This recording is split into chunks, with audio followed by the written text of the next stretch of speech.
Midterm elections are now just a few days away.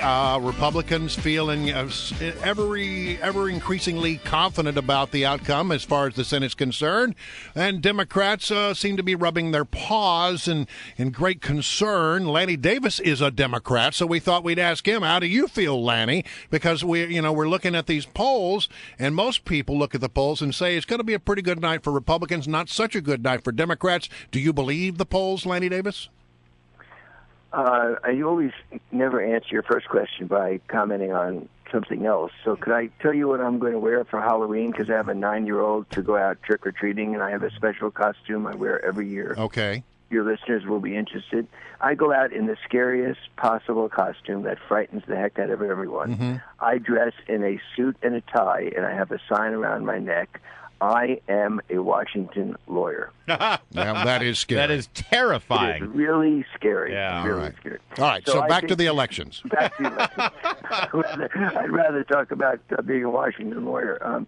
This is not a good time for Democrats, and we're looking at a loss in the Senate. I'm hoping, and I predicted in my column this week, that it will be 50-50 with Joe Biden breaking the tie, but that's wishful thinking given the trend of the polls. And the only way that I'm right is if we win and take 2 seats in Kansas with Mr. Orman, who is the independent candidate likely to vote with the Democrats. And I do think that we'll win an upset with Michelle Nunn in Georgia. If those 2 things happen, we have a chance at best of winning 50-50 Senate with Biden breaking the tie. So it doesn't look very good to the Democrats. Yeah, and so, look, the thing that I think is going to be very interesting about that is if the Republicans do, and, look, let's let the polls decide, but let the people who go to the polls decide. But if that does happen, I think that Harry Reid is going to regret the day that he changed the Senate rules.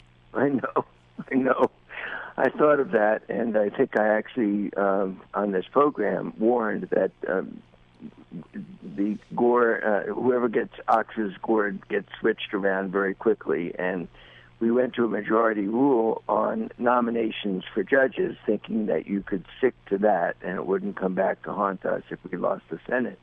But what we forgot is the very same nuclear option of using rules to change 60 votes to 51 votes that was applicable under this rules change to just judges. And remember, everyone, the rule change was applicable just to confirmation of judges.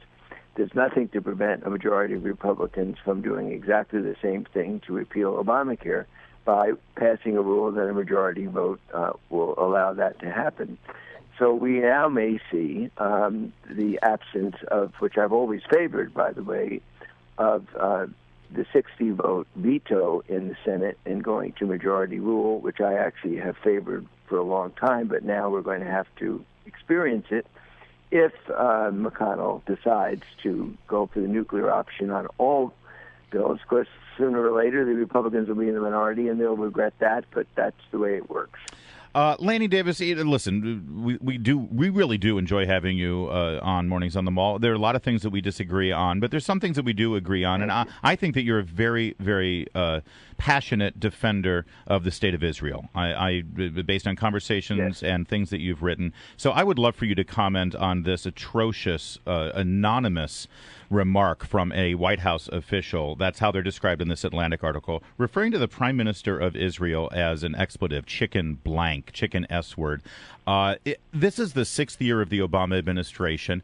And for this to happen from a White House official, it really is Amateurville. What's your reaction to this? Well, 2 things that for someone who was there for 14 months that I can give you a little inside information about how it works.